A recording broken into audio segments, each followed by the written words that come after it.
En lep dober dan, dober večer vsem, ki ste se nam danes pridružili na ta predpraznični, predpočitniški dan. Hvala za vaš obisk in seveda sem prepričana, da je bilo vredno, da bo to en zanimiv večer z avtorjem, ki ga gostimo in pa seveda v družbi nas vseh. Od dalje bom nadaljevala v angleščini. But first, benvenuti, Mr. Ambassador, it's a pleasure to have you with us. I would like to say good evening and hello, of course, to my guest today, Paolo Pellegrin, the author of the Antology, as we call his retrospective exhibition presented here. And I would also like to say hello to a dear friend and cooperator for long years, Andrea Holzherr from Magnum Photos, which of course is also the photographic agency which Paolo is part of and is being represented by. It is another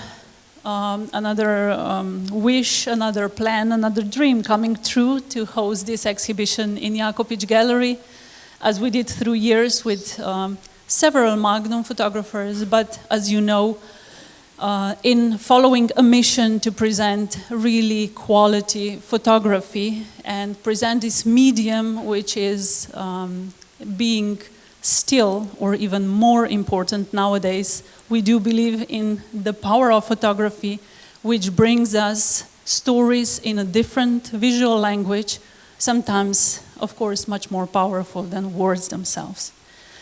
I would really like to thank, as I said, Paolo. I would like to thank Magnum Photos, but also I would really like to thank the Italian Institute for Culture and Italian Embassy for supporting this project. It was really generous support, which is not obvious nowadays, but some embassies and cultural centers still do appreciate their authors coming to Ljubljana and presenting their work. So thank you all. And not to keep this introduction too long, because at 6 the opening of this exhibition is following, but I would really like you to meet Paolo in this 3/4 of hour that we have. So this is why we prepared, we didn't prepare, so we don't know what we're going to talk about, but we will have a conversation more than an interview, which I think is the best thing to do to get to know an artist like Paolo is, an artist, a photographer, a photojournalist, a documentary photographer, and in my opinion, especially an interesting person who needs to be very, very devoted to his work to be able to do the work that stands in front of us. So, Paolo, hello again, and let's begin at the beginning of, let's say, your encounters with photography. You were born in Rome, in Italian capital, of course, surrounded with culture, with heritage, with architecture, and your parents both were architects. And that means you not only had the environment, but also a lot of impact from your parents, which had brought humanistic and cultural background, which was transferred to you as well. Seeing Bernini's, Borromini's, Michelangelo's, visiting important museums, exhibitions, and churches was part of your childhood. But however, we figured out that twice in your life you still objected your father's guidance, that was leaving the architecture study, and the second one was joining Magnum. But really, Paolo, how important, seeing it from the distance of today's position of the 30 years of work you did in photography, was your father for shaping you who you are today? What you needed and what you maybe even had an urge to prove to him while choosing your own path, your own career. and which became a splendid career, of course. So how it shaped also your vision of the world and also helped you go through what you did. No, but I think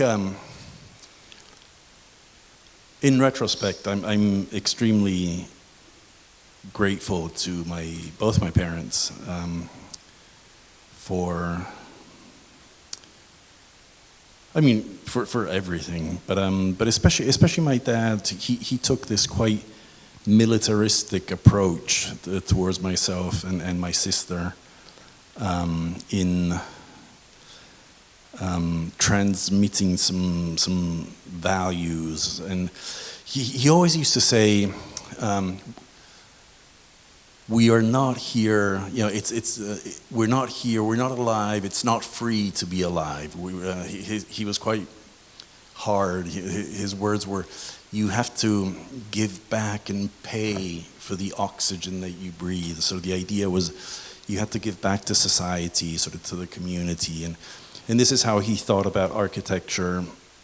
And so I think this is a seed that was planted that that definitely stayed with me. I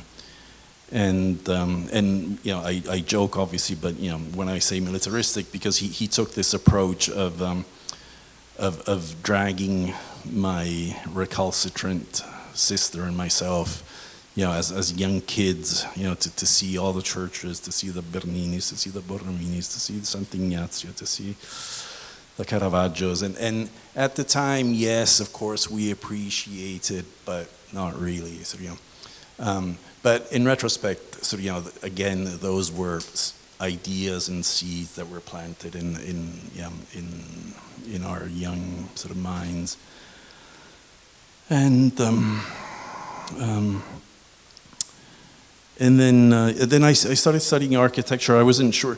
My sister had an early vocation. She's a painter. She decided to become a painter at 13. And for me, it was more complicated. I didn't know what to do with myself.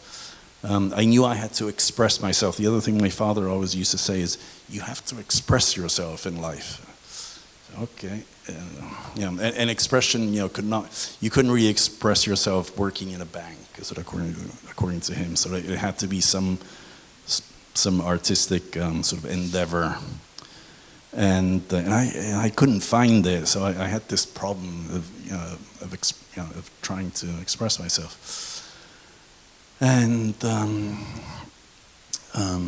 so then I enrolled sort of in the faculty of architecture in Rome, and I did a few years there, but I wasn't too convinced. I didn't really feel it. Until one day I summoned all my courage and I went to his studio, to his office. He had a wonderful office in Rome, near Fontana ai Trevi, where he was kind of venerated like a semi-divinity by his younger architects, and he had all the African. He was like very Picassiano, like he was very interested in so-called primitive art and had traveled a lot in Africa. So it was quite intimidating, all these African masks, and he never spoke. Also, he was from Friuli, so it's this region not far from here. So quite a hard man. So, and I started mumbling something about leaving my studies. I was in my third year of architecture, and as I'm telling him this, and I'm met by his glacial sort of silence, I realized that I have to come up with an alternative. And so I said, and the thing I really want to do is study photography. But it was kind of a spur of the moment thing. So, but in retrospect, it turned out, my intuition turned out right, because I enrolled in a photography program, sort of a school that had just opened, and in a few short months, it became crystal clear to me that I had found the way to express myself. So I had found my tongue, my voice, that whatever. And photography, I should also say, so I was never interested in fashion photography or architecture or fashion, or for me it was always sort of let's call it a humanistic photography. So about events and history and man and things that that happen and we do to each other. And that really sort of changed my life. And so I feel sort of very privileged and very fortunate to have found my calling in life. It's not obvious, it's not easy. But once you find it, it's a huge gift, because it gives purpose and meaning to everything that you do. But when intuitively deciding for photography, choosing photography, you didn't know you're gonna manage. So it must have been really hard to feel deeply with your new choice. It was just desperation. Was it also maybe the difference in studies from Sapienza studying architecture? Probably it was this established study, which is also kind of limiting for students, I would say, to switching to Istituto Italiano della Fotografia, right? Was there a different approach that also gave you some kind of... I wasn't particularly studious, I probably. But I think it's more really something about finding your, for lack of a better word, for finding your voice and once you see that path, then everything else kind of disappears, and sort of I kind of became unstoppable, sort of in a sense, for years. And then one of the earliest, if I may say, destinations to focus on, or countries to focus on, was the Balkan countries. Well, the Balkans, yes. I had followed sort of the hearse, the dead body of a young of a toddler, of a gypsy family, from Bosnia. As in those years, at 22, 23, I remember I had asked my mother if I could borrow her car, and I came through Ljubljana actually, and then drove down towards Bosnia, and then of course when 92, Bosnia, Yugoslavia started kind of falling apart.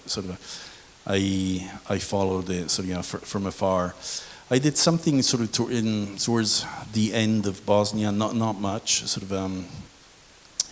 and then when Kosovo started happening, I said, okay, this is so close to us.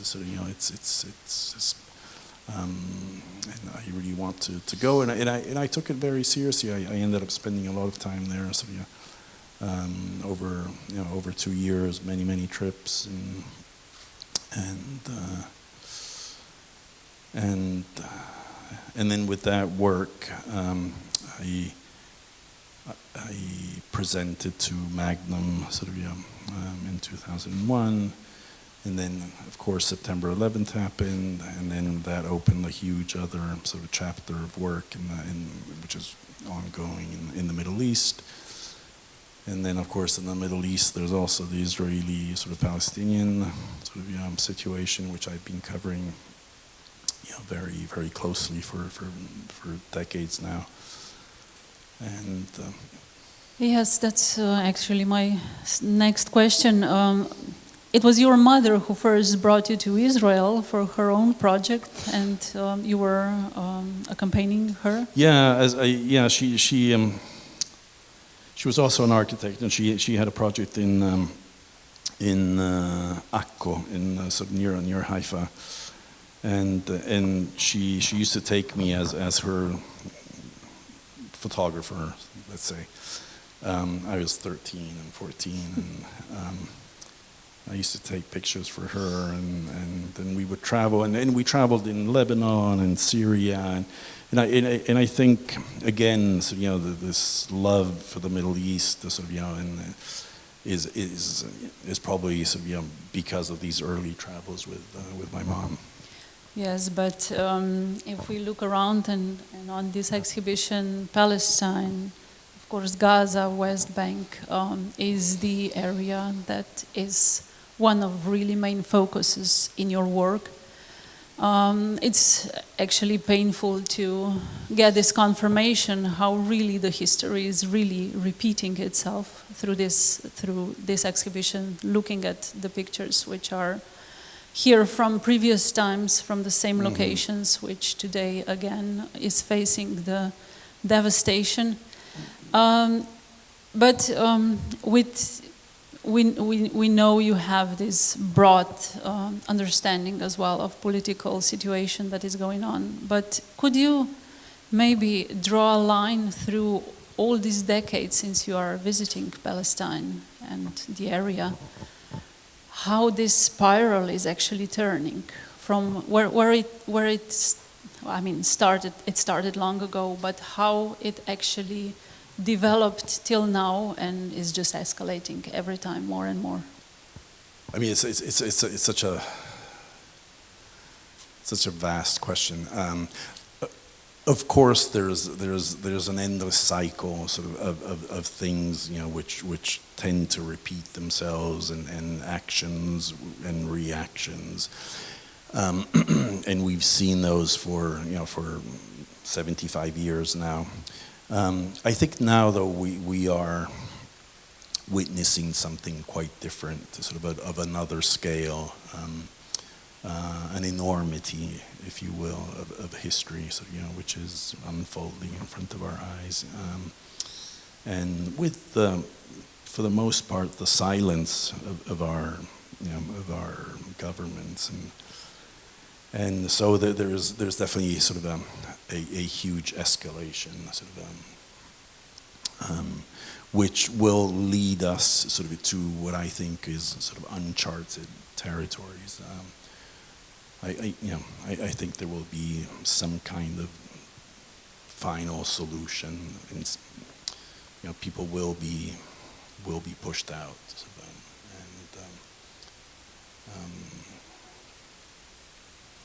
Are you going back in future? It's as you know, sort of the Israeli authorities don't allow international media to enter Gaza since after October 7th of 2 years ago. I was in Israel several times in these last 2 years. I worked in the West Bank. I did things sort of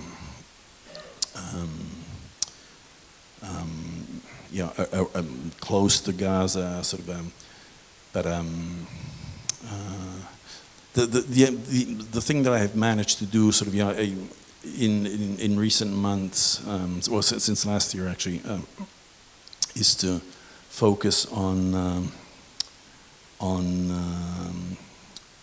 wounded Gazans that, with extreme difficulty, sort of, and in very limited numbers, but somehow, so, you know, some managed to leave the strip, the Gaza Strip, and so I'm working with the UAE, the Arab Emirates.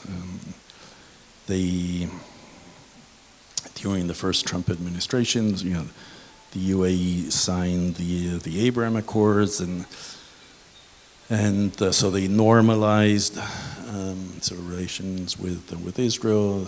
This means they have a field hospital in Rafah, which is in southern Gaza. It's pretty much, you know, one of the very few hospitals that hasn't been bombed, and they managed to to evacuate roughly 100 people a month, and of course the price, the cost, the physical cost these people have to pay, so to leave is enormous. I mean, there are horrendous wounds, so anyway, all the things that we know. But Yes. but so I try to piece it together, so from the outside. And focus really, what we often see in your work is really the focus of the real victims of the war. These are civilians and people who has absolutely no impact on whatever is happening, but they bear the consequences, of course. Especially the wounded, especially in a place like Gaza. So we do this macabre count of the dead. 52, 53, 56. Hamas says the minute, but then there's tens and tens of thousands of people. So for the largest part, civilians that suffer these life-changing injuries, which would be life-changing anywhere, but in a place like Gaza, they become like kind of death sentences or life sentences, and they really are the disappeared. So, they don't, they're not counted as the dead. They just disappear, and photography, and this type of photography, has ingrained in its code the idea of the document, the idea of the record, and so so we work on memory, and not because necessarily there's an immediate cause and effect, and I don't think a picture changes necessarily anything. So I mean, I know it has, I know what I do, and the pictures I took have changed me enormously, but I don't pretend that my work might have might have a that type of capacity. But it does exist, and once it exists, it's out there with its questions, its doubts, and it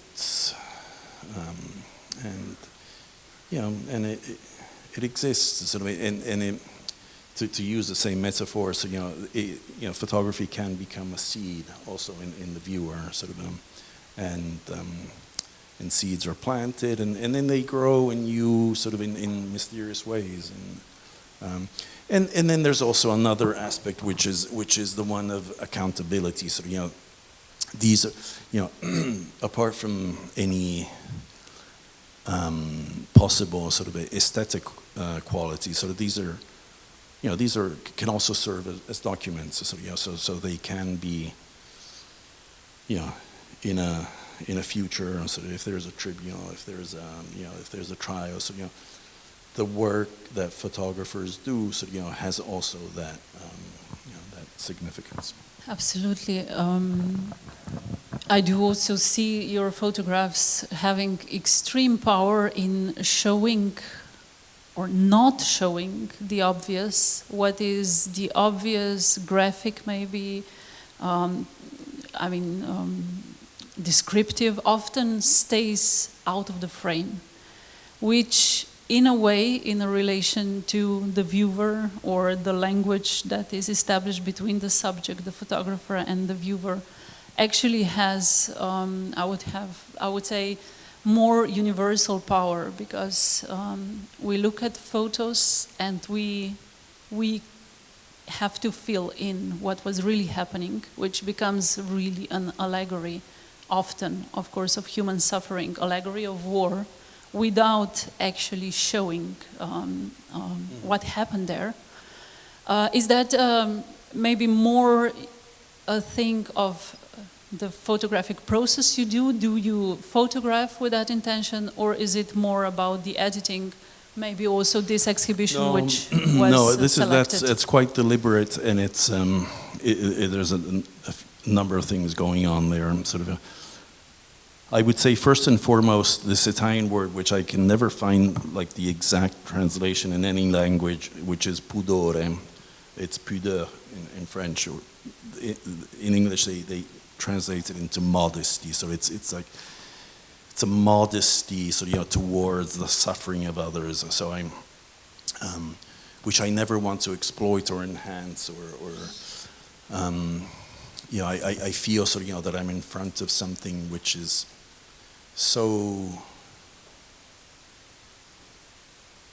which really deals, with the essential questions of life, that it borders on the sacred, and I feel that I have to treat that space in a very delicate way, and I don't think that. Another good word in Italian, which I cannot translate, is compiacimento. It's, I don't feel... No, not compassion, compiacimento. It's... Viviana, vuoi compiacimento in inglese? Complacency, bravissimo, complacency. I don't feel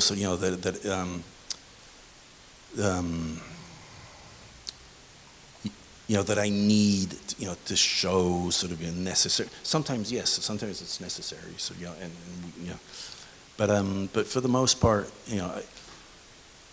I also feel that leaving some things unsaid or unspoken, or is also a way, to invite the viewer, in an active. Dialogue with the work. I call them, I think of them, as unfinished pictures. So where you don't reveal everything, you leave something unspoken, unsaid, and so the picture becomes quote unquote finished only once it is looked upon by the viewer.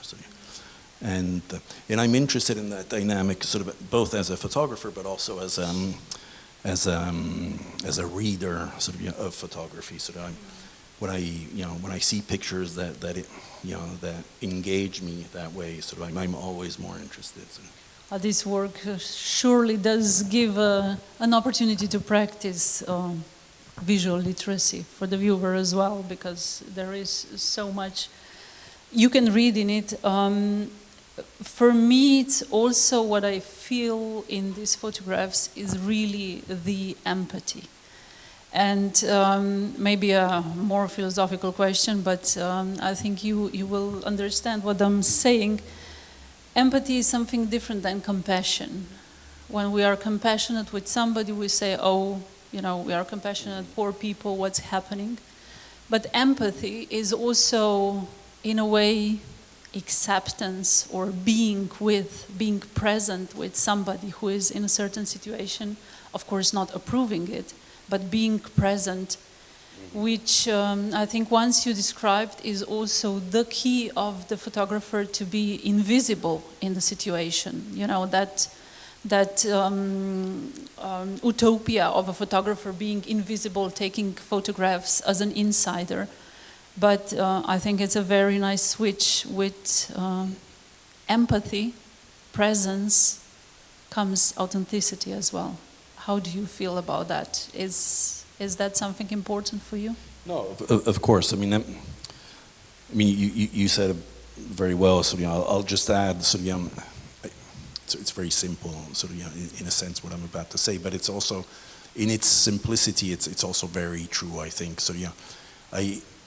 in my mind, I often reverse the equation, and think, oh, what if it was me, here, and this person, with a camera from who knows where, how would I like that interaction,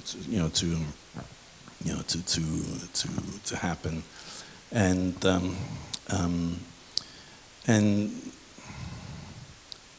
so there's definitely that. So there is. I think it's something universal also, so something which you feel, so that it's shared amongst all of us, so and somehow you're able to to connect to that humanity, sort of. When it comes to invisibility, sort of this is the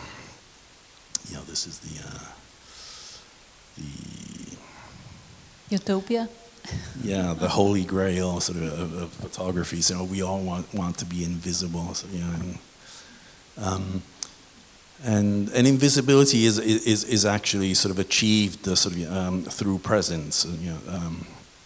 So the more time you spend sort of in with people, sort of in an environment, the more you blend in, the more you become part of, the more you disappear. And my work, I have to say, sort of is made of infinite returns. So I go to the same places again and again and again. So also for that reason. Yes, and visiting same places. Same places, same people. Sort of yeah. Let it be Middle East, let it be African countries, then USA, also Mediterranean, or so working on these long-term projects, which asks of you to following, to returning. But then in contrast to that, you also have kind of intuitive decisions, what you want to follow, where your call is. Let's say the forest fires in Australia, which you went to take photographs of, or Antarctica, or recently the project photographing eagles, which I think is Gosh, also you're so very prepared, Maria, I feel. No, but what's the, do you need both for, for in between, or it gives you different satisfaction maybe as well, because I'm sure you need projects which also inspire you. Yeah, I mean, I don't know. I think it's a combination. I mean, there's things I know that I want to try and do because I know them, because I'm interested, because I've been following them for years, and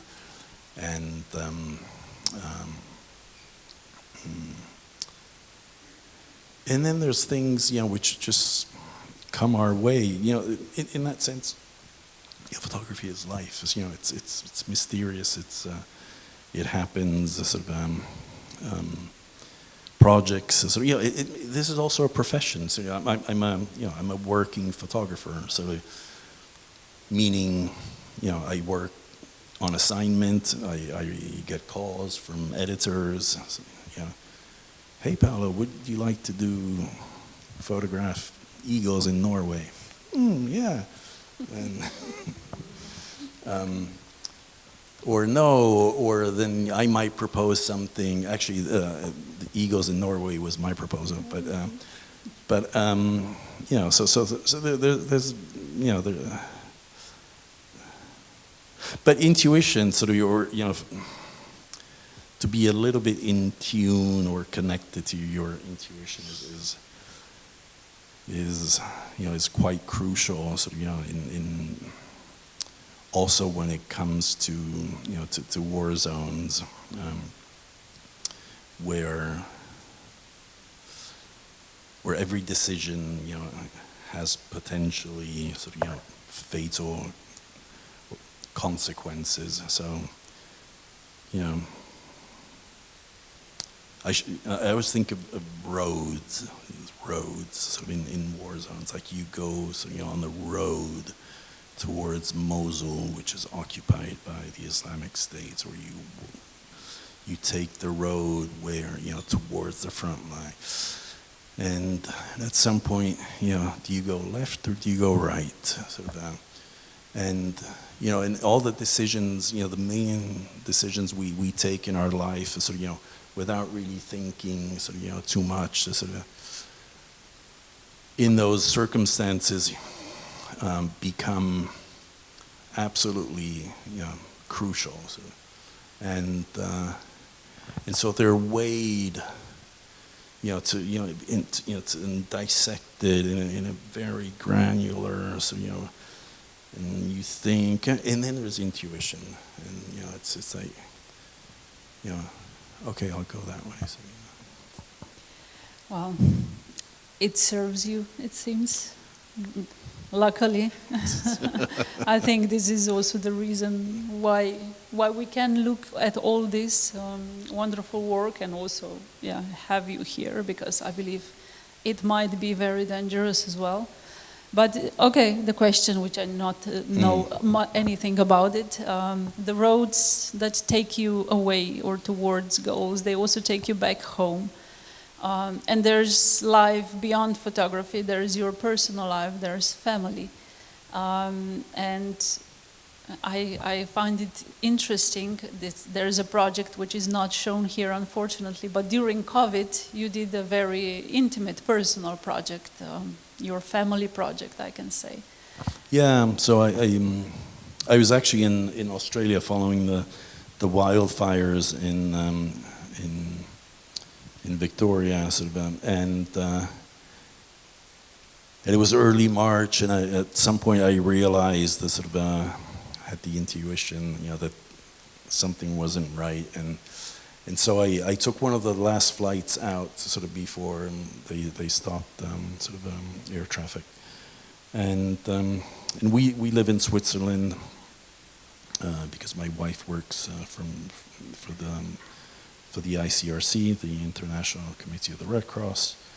So we're in Geneva, and we live in a, absolutely normal little apartment, and we had no sense of what this thing was, and the horizon of time, and so we made a very quick decision, to take the girls and to bring them to nature.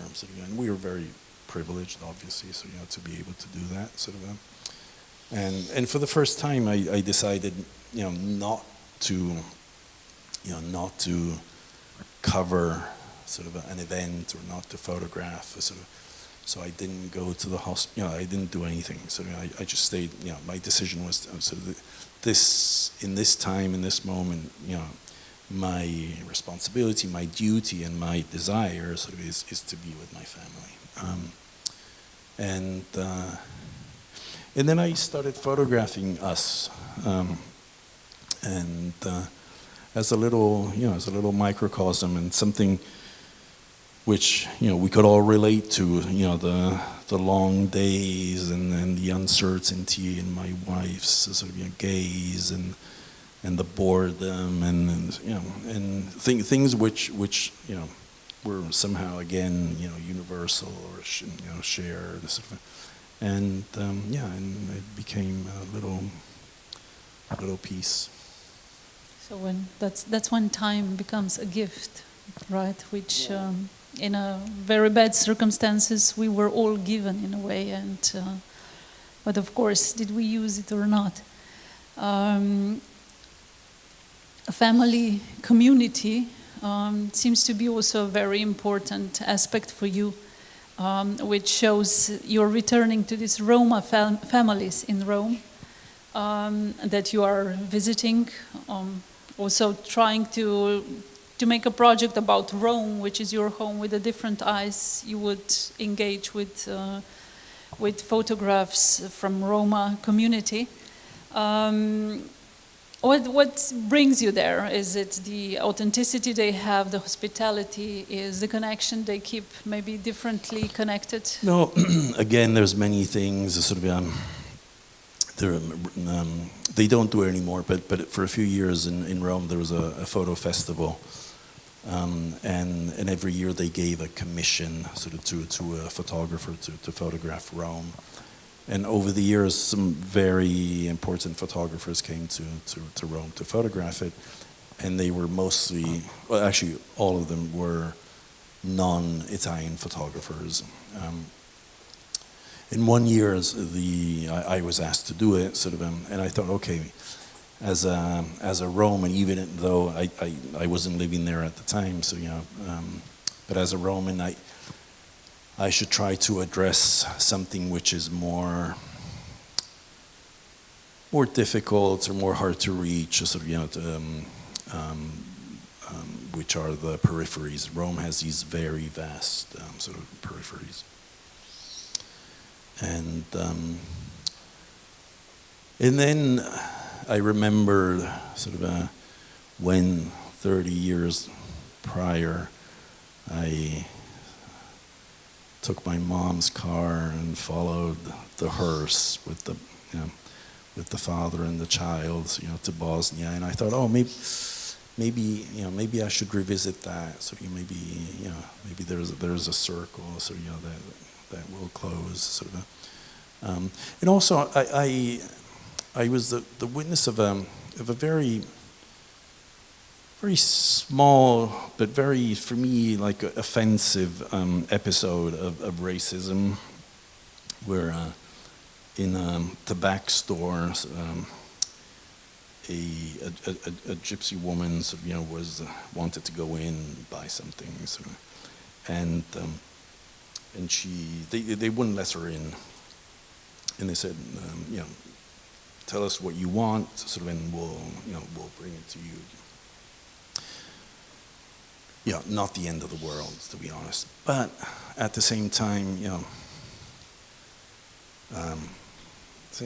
so I just found it vulgar and offensive. So, and then as it happens, you don't really look for things, and things happen also, sort of, because because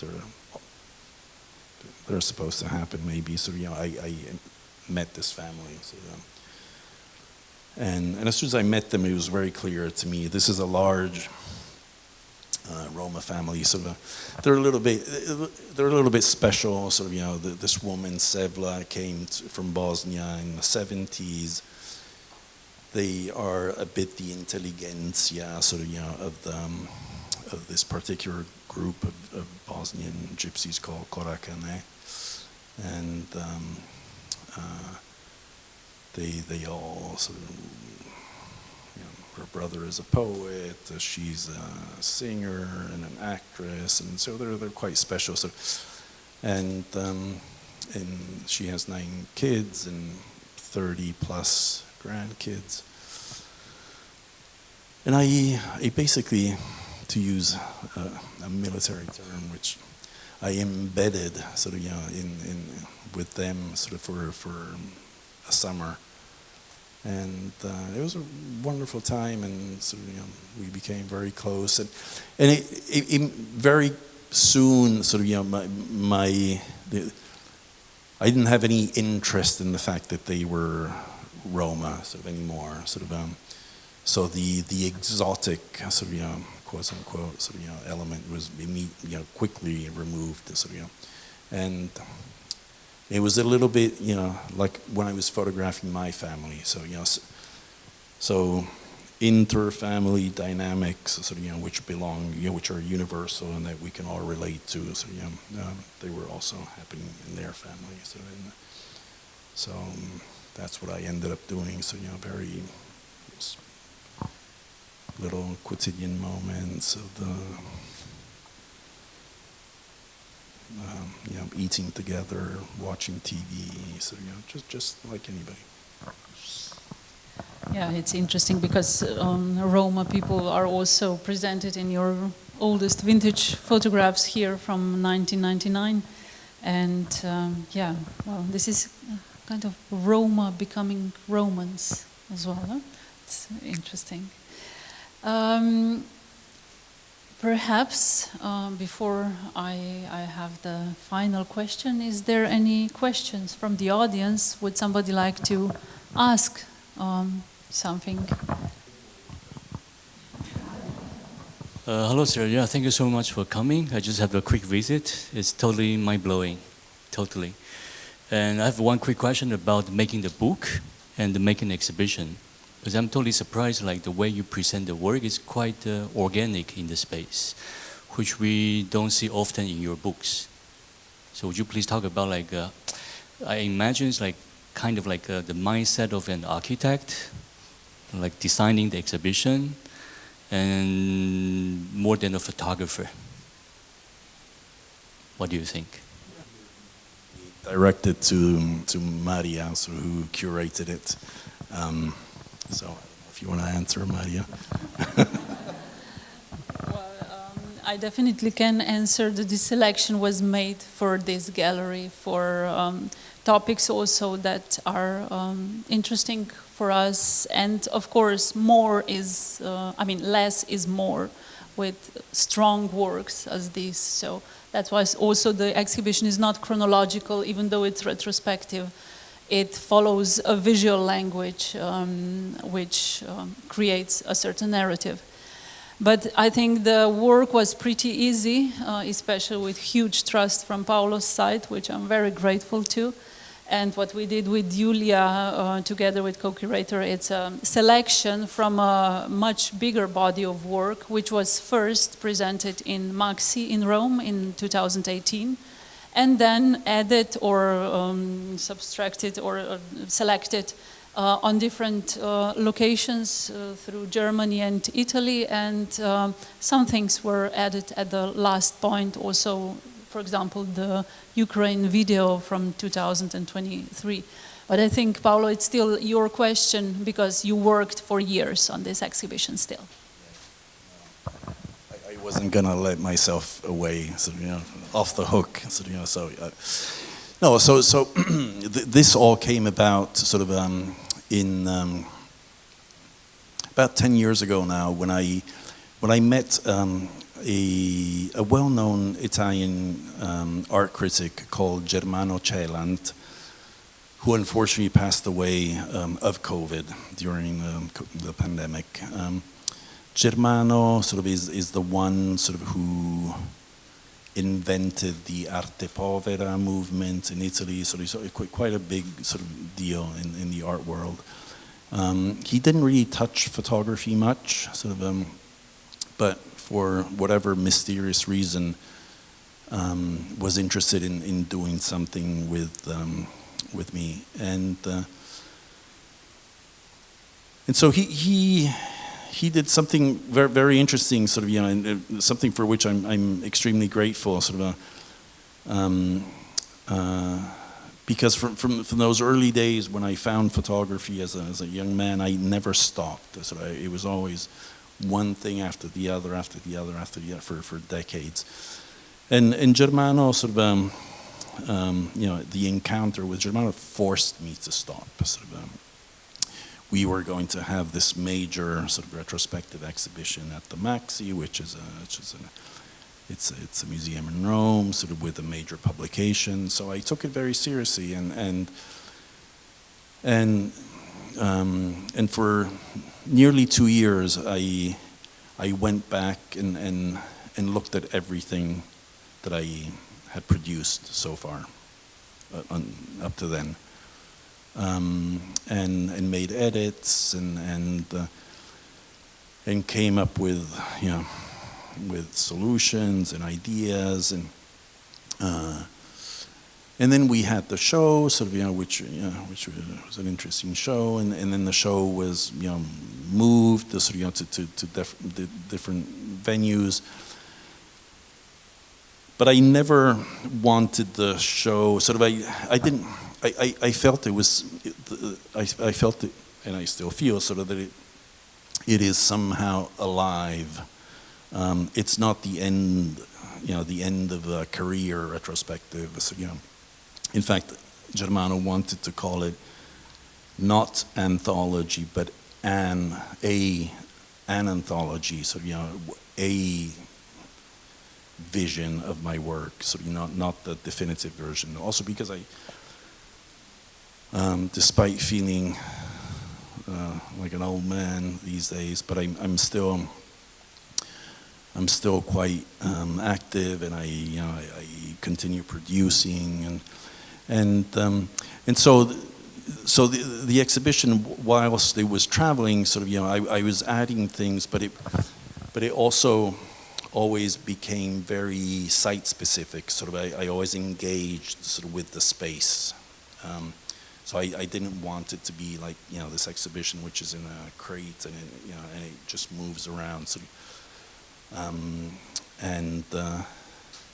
so the dialogue with the space became something sort of, important. And we could go on for sure.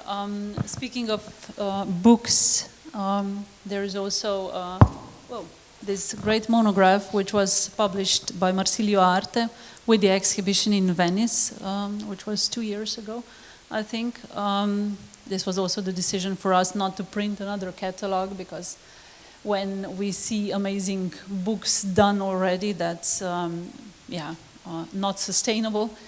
And you are, of course, invited to get a copy for yourself. I think Paolo will be kind enough to sign it for you just after this talk and before the opening, or maybe also later. So yeah, books are another topic which we could discuss. You publish several books, and it also is an important aspect of your work. Not only exhibitions, not only, of course, works that has been printed in newspapers and have been published. The last question, and I apologize for it in advance, but we can somehow not avoid it anymore in this moment. It's all around us. It's artificial intelligence. In the time when it looks like everything is gonna get that far that we don't have a clear perception anymore. What is true? What is authentic? What is real and what is made up, what was created on computer and what was really taken at a site. Are you still going to continue what you are doing? Cara mia.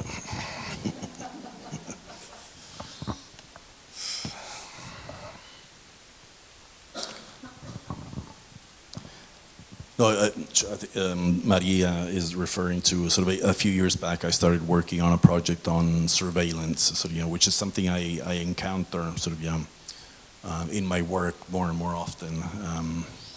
There's a piece, for example, in Guantanamo, sort of, which is all about surveillance.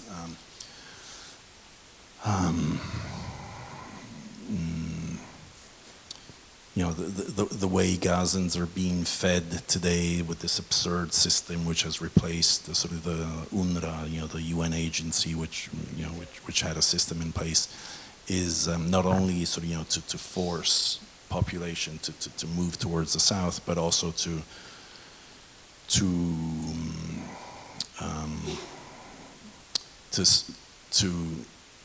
capture sort of biometric information, sort of of each one. So it is a something which I mean this is a military gadget, which we all carry, so in our pockets. So sort of it listens to us. It all the things that we know. Sort of so I'm trying to think sort of in how photography is it's a very small voice, so to cope with something of this magnitude.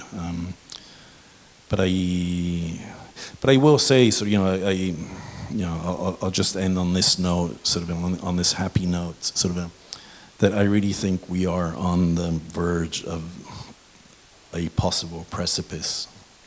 There seem to be sort of various things colliding, coming together. Sort of, I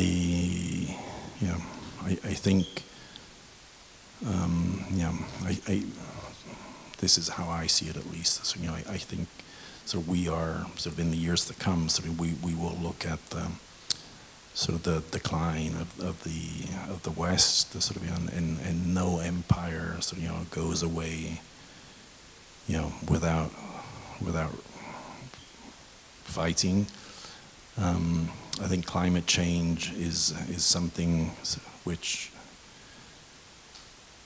which is also sort of human activity. We know we have hard science at this point. So human activity sort of impacts sort of impacts the environment,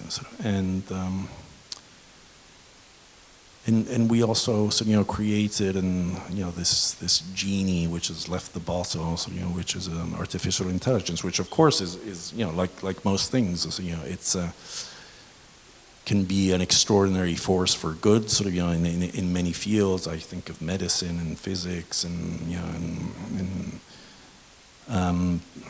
but it's also fraught with potential dangers. So I think there's quite a bit to deal with in the coming years. Okay, well, as viewers, we certainly do hope that more of work like this will be done, that an anthology is actually a mid-career retrospective, not the career retrospective, and that the authenticity and actually the empathy we talked about, maybe compassion can be given from AI, but I don't believe the real empathy and presence can be given. So please do what you do, Paolo. We are. Thank you, and you, Maria and Julia, and all the team. It's true that I really